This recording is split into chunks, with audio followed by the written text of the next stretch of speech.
everybody. Glenn, Red Dog Motorsports. This week we are once again on the Tickle Pickle, but we're working on the back end. I need to get the frame built. Typically you call it a C-notch. I'm not really doing a true C-notch because I'm using so much of a longer structure over the top of the axles because I want to support the bed at a higher height for a variety of reasons. So, but at any rate, we are building a basic C-notch that's going to go back in this area. So, let's get to it.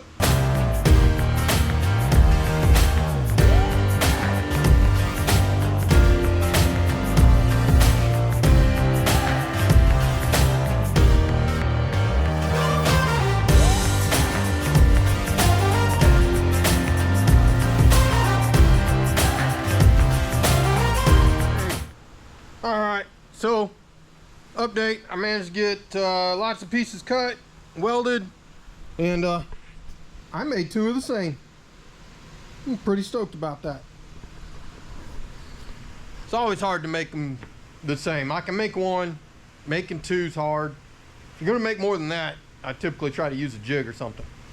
Alright, so next we're going to have to start mounting them to the frame. They're a little bit warm, but I'll see if I can drag one over and get it roughly mounted up in place and get a bag in place. I got one bag mount cut, and we can give you a rough idea of where we're going with this.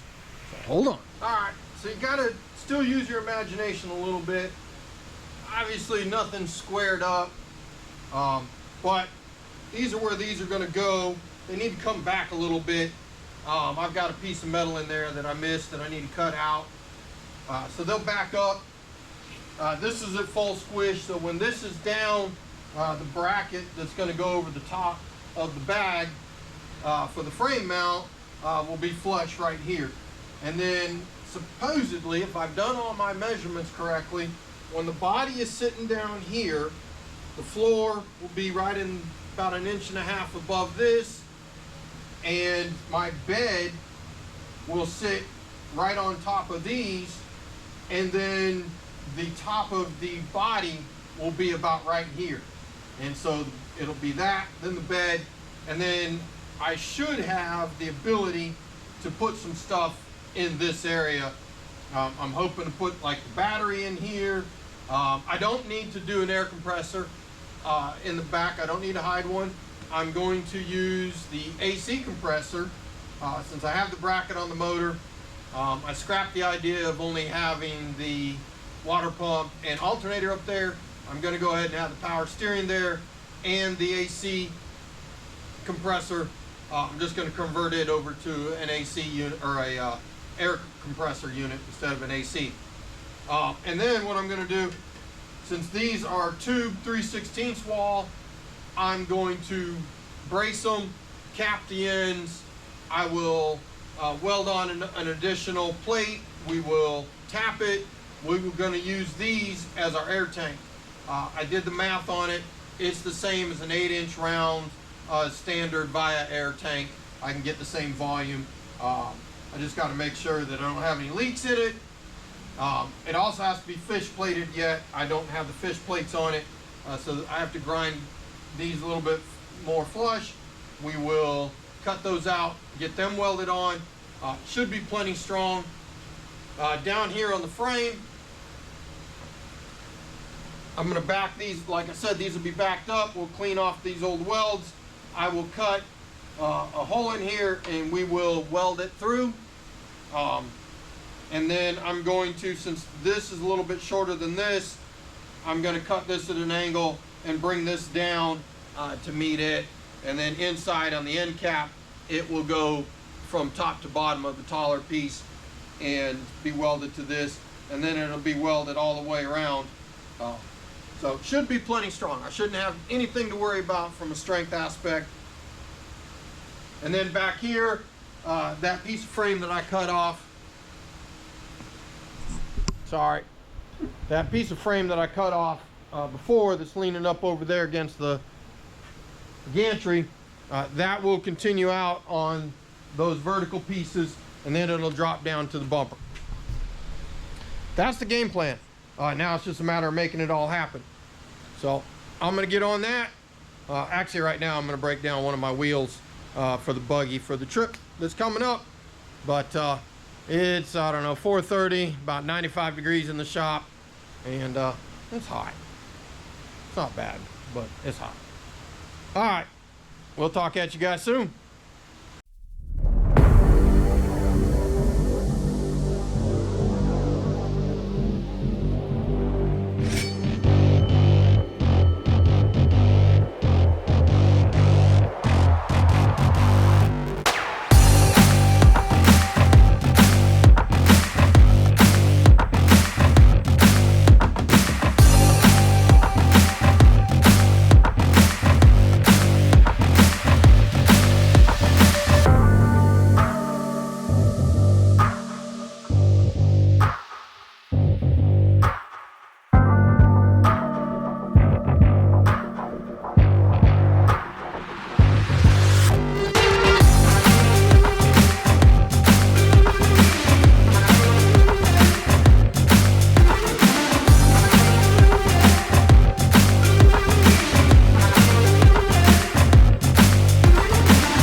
Hey everybody, let me give you a what was, what is, and what will be update.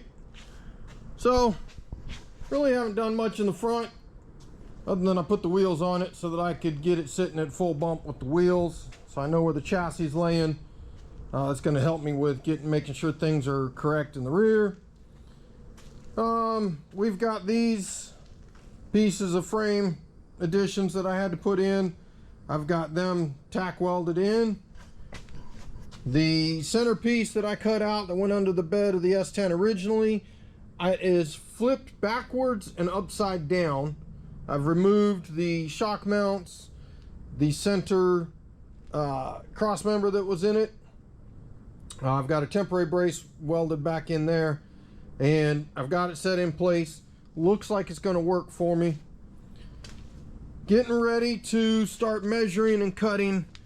I've got a piece of 2x material that's going to go in here as a to finish off what will be my air tank. I've got a piece of 1 3/4 inch that needs to be cut. That's going to go in here and will be the frame mount for my upper links. They're going to go here. These links are off of my Red Ram. They were the lowers originally. I replaced them on that unit with new ones. The old ones though are, well, worn out for a 1-ton truck. Should do great just for this. They are slightly worn, but no big deal. We're going to use them anyways. And then the lowers, these were the original uppers on the truck. They're going to become lowers and go down in here somewhere. I think we'll put a crush sleeve in there, or anti-crush sleeve, and mount them straight through the frame and put them in double shear, and then put a lower link mount on them, something like that. Since I'm going to be triangulated on the top, I won't need a panhard bar. I would like to do a Watts link or something like that, or maybe a wishbone, but I really don't have enough room. The wishbone would be too shallow. I don't have enough room for it to extend and retract. I'm a little concerned with how that would work out.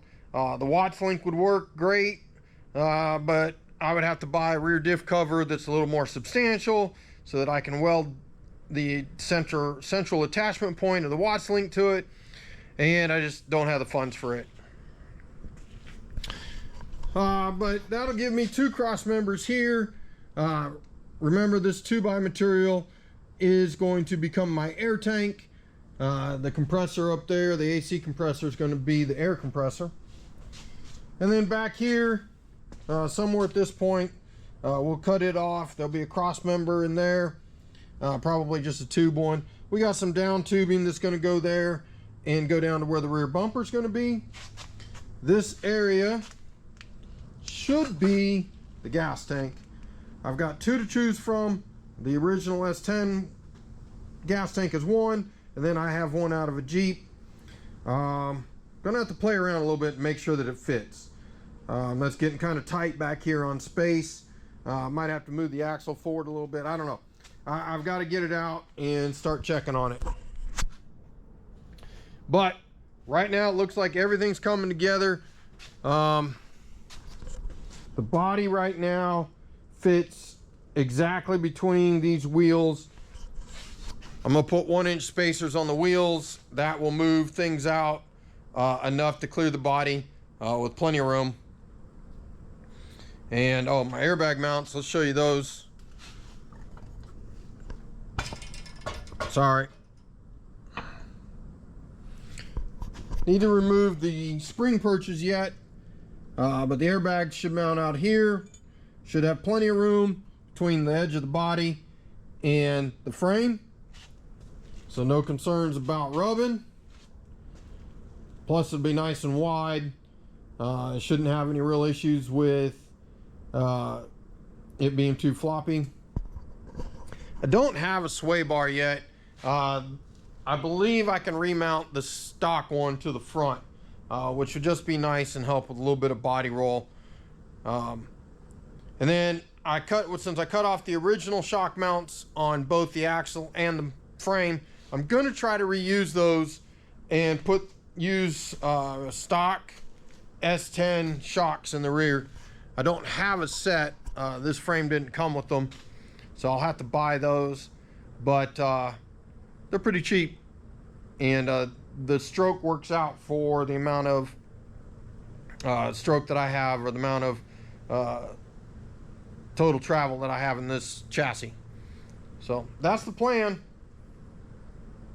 I'll catch you guys up when I have a little bit more. Hey everybody, it is update time. We're doing pretty good. We're getting somewhere in it finally. We've got lower links mounted in place, both sides. I have the upper link bar at the frame side is in, and the links are tacked in place. The links themselves, the upper links, are going to need to be shortened. You can see over here on this side, they're about 2 inches too long, and so I'm going to need to cut them. Then we'll sleeve them, all that good stuff. That way I can put the upper links into place. I have the cross member in place. I had to go sideways to avoid axle contact. I may end up putting a bar in here just to try to keep any flex out of the center of that. Really don't think I'd get any, but it's not too big of a deal to add one in. Bag mount is not attached yet, but once I can measure and get the upper ones made, then I can tack that into place. At that point, once I get the links shortened and those upper brackets made, we're a rolling chassis. That'd be pretty cool. So I'm looking forward to it. So let me get to that. Hopefully we can make that a rolling chassis here by the end of the day. The big problem is I'm running out of time. Today is Tuesday. Tomorrow is Wednesday. I got to pack. Thursday morning early we head for Oklahoma, and I'll be out there for 5 days, and then we come back. But after that, there's no more trips planned, at least wheeling wise. Really not much of anything planned until I get up to Illinois with the rat rod. So let's get to it. All right. Well, I'm gonna have to call it and close this video out a little bit earlier than I wanted to. Mainly, I didn't get everything done that I wanted. It's not sitting on its own bags across the board, but I do have the suspension in. So let's show you what I got. Now, obviously, we got the front as we had it before, and here in the back, we got a complete 4-link, triangulated. I'll show you guys here in a minute. I got very little axle movement as we go up. So I'm pretty stoked. This is exactly what I was hoping to achieve. Something real simple and straightforward, not complicated at all. And yet I'd be on bags and be able to get down as close to the ground as I can. Still a long ways to go. We got lots of welding to do. I've got to plumb the air tank, make sure it's not leaking before I finish weld it to the frame.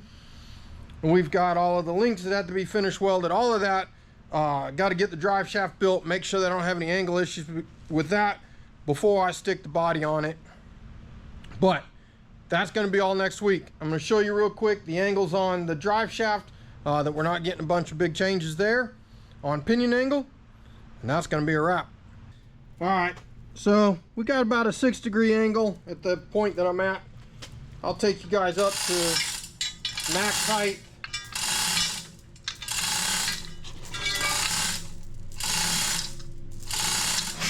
Somewhere right in there would be about right height. Go up another couple of inches, and that, so we get about 2 degrees of pinion change. That's going to be great. It shouldn't affect my drive shaft angles at all, but we're going to lower it back down, and we're going to roll it, because it's a roller. So excited to finally get to this point.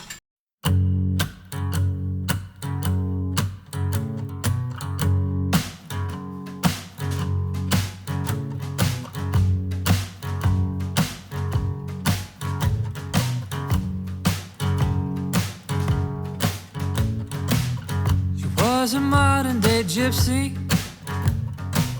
when she stumbled into town. She had some tricks up her sleeve